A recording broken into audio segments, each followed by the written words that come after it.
And we're moving forward. Specialists know that different attacks are good for computers, and together with the artificial intelligence lab demonstrated that the personnel attacks can be applied, adversarial attack can be applied in data processing, and the head of Sber lab, Ivan Kireev, is going to elaborate on that.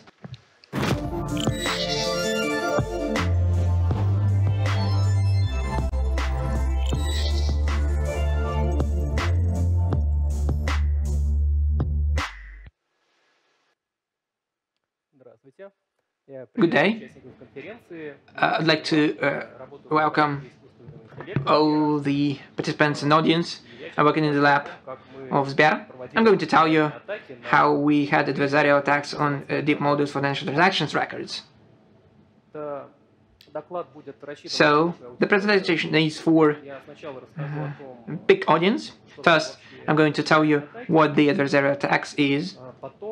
Then I'm going to give you some practical examples, what has been done in this area, and then I'm going to tell you about our particular work concerning financial transactions records, and then I'm going to elaborate on defense methods.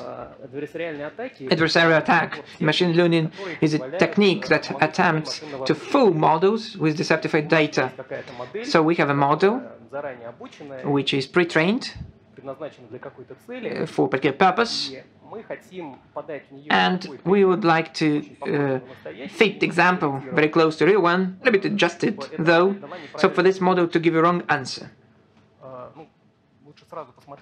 So let's look at the example. This is a conventional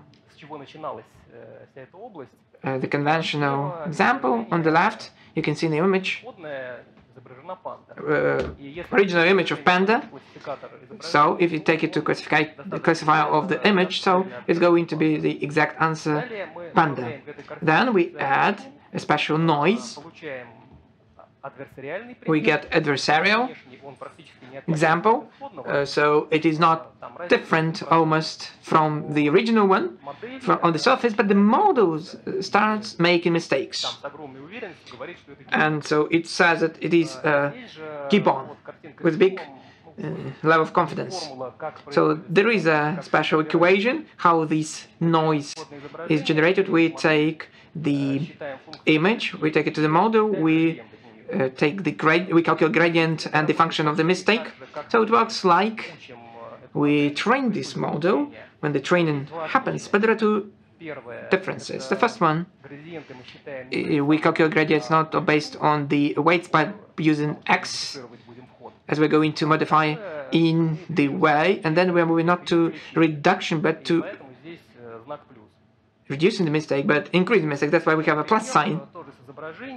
Another example with images, but in the real world, this is a model which deceives the system to recognize signs. There are some labels on a sign, and so the model is deceived. What is interesting in this case, such attack works different distances for images of different size at different angles, which is very interesting. There are examples of natural language adversarial attacks.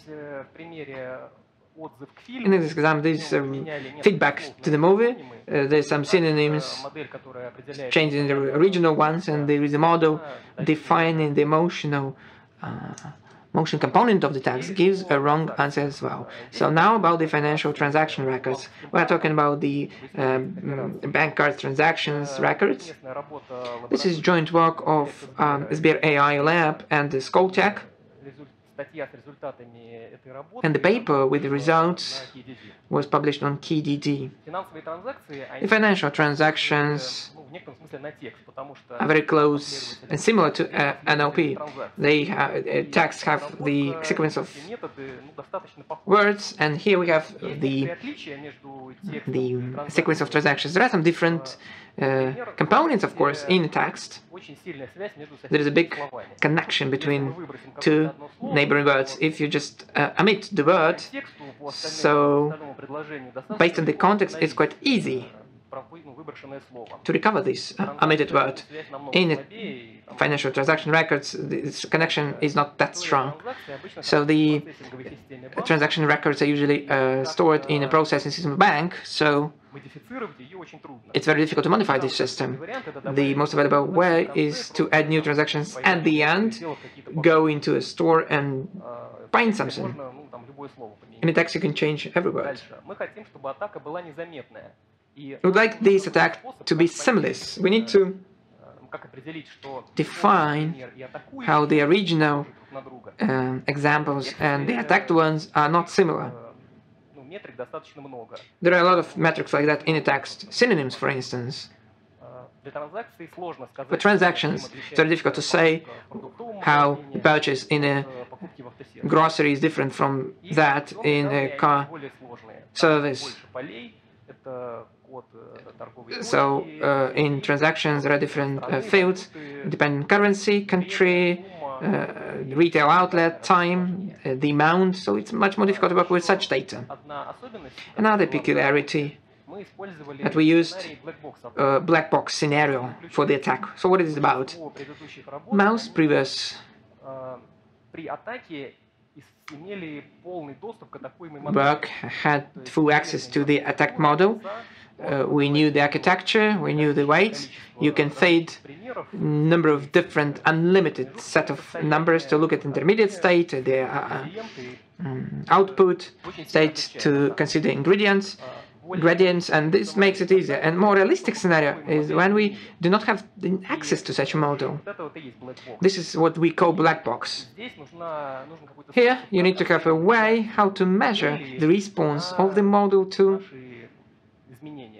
the changes. So we use a pseudo model which has the same function of the attacked one, but it might be different architecture, and it is trained on a separate data set. So we comply with the requirements, so the attacked models cannot be seen before we start testing. As for the methods, when we add to this sequence a single transaction and would like to have MCC code, the code of the retail industry, we can just go through all the options. There are 500 of them, and it's easy to go through all of them. If we add a bigger number of transactions, and we select not only this particular field, so there are many options, so it is just expensive to go through all of them. So we can take some samples from these examples and evaluate these samples. We do that with the help of our substitution model. We feed all the examples and we see which example gives the maximum change in the response of the model. Then we have gradient-based methods from the image and NLP. In embedding space, we are moving down to gradient to increase the error probability of moving from the initial token to a particular cell, which gives the biggest adversarial example. It turns out that there is no token in this particular cell, so we can take the nearest one. So that's how it works actually. Which transactions should be replaced? Like NLP, you can take any transaction in the middle of the sequence and replace by the adversarial one, or you can add new transactions at the end of the sequence, which is more realistic. If we add several transactions, it can be done in sequence or at the same time. We used open data set to assess the quality of our attacks. It was necessary to define gender, age, and other traits of a client. So I can demonstrate that the most interesting metrics in the third table is adversarial accuracy, which gives you the accuracy of the model on the attacked dataset. The lower accuracy is, the better the attack quality is. So the most effective cut were received by gradient methods, as they take us to the most adversarial example, the circulating methods among our samples.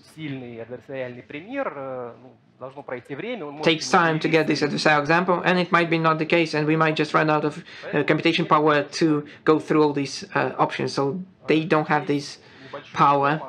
There is a tiny demo. So these spots are the clients. The color corresponds to the class, and data set is defining the gender of the quality. If you choose the client, you can see the transaction record, and then you can add transactions. So we try to add most popular ones, random, and adversarial ones, especially randomized. So what can we see? The most popular transactions and the random transactions didn't actually change the evaluation of the model, and the adversarial changed the model concerning such components as gender. And according to the model, the gender might change 100%. Then, as for the defense methods, we have just two of them as of today.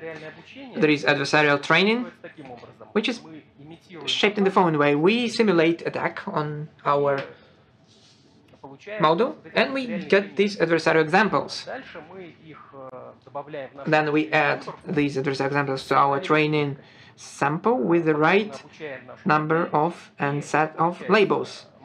So the model has seen the examples through which it could have been attacked, and it knows how to respond to these attacks. The model is more accurate, is more reasonable in answers, and more susceptible to attacks. The second method is the adversarial detection.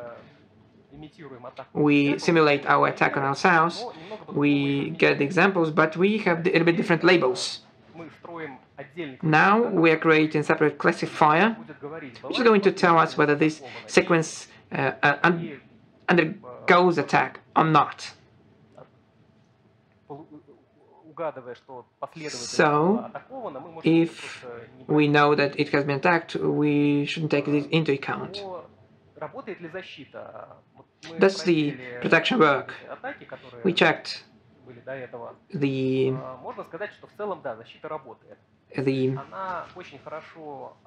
attack, so the protection works.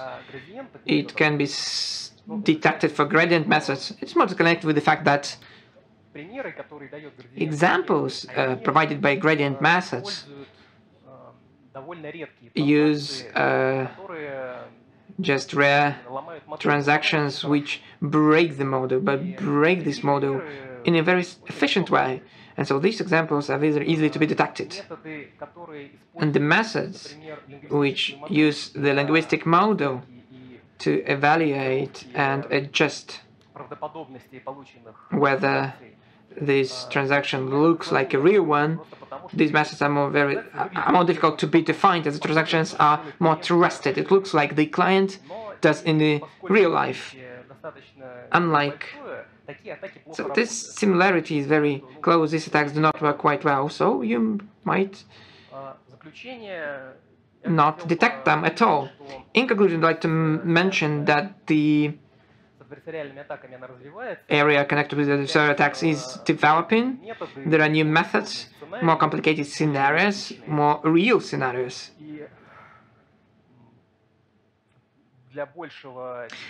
So for a bigger number of models, we see a confirmation of such attacks.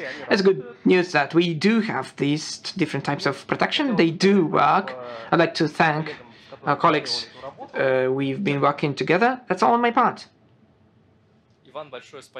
Ivan, thank you very much for a very interesting presentation. Now, let me ask you a couple of questions on behalf of our audience. Question number one, quite vivid. Can we just attack neural networks only with the attacks you have just covered, or these are major principles you can follow regardless of the methods used for a particular model? Black box method scenario allows you to attack any model, as it doesn't require any research inside the attacked model. So the main thing is that the substitution model we create should be differentiated. It should be a neural network. So with the help of this model we can prepare attack and we will be successful in our attacked mode. So we check that and it works. And the second question, so the question from the hackers, how many transactions do you need to conduct this attack? Can you share some insight into the dependency or the success of the attack and the number of transactions used for this attack? The bigger number of transactions we add, the more successful the attack is. It's quite clear. It's common sense. On average, 2 to 4 transactions may change the model's opinion about you. So a very important thing to note, it's not necessary to have these transactions for big amounts. We had an experiment where we limited the amount of the transaction. We didn't allow these so-called perpetrator to spend a lot of money, actually. Okay, thank you. Thank you very much. Thank you for your presentation. Very interesting one.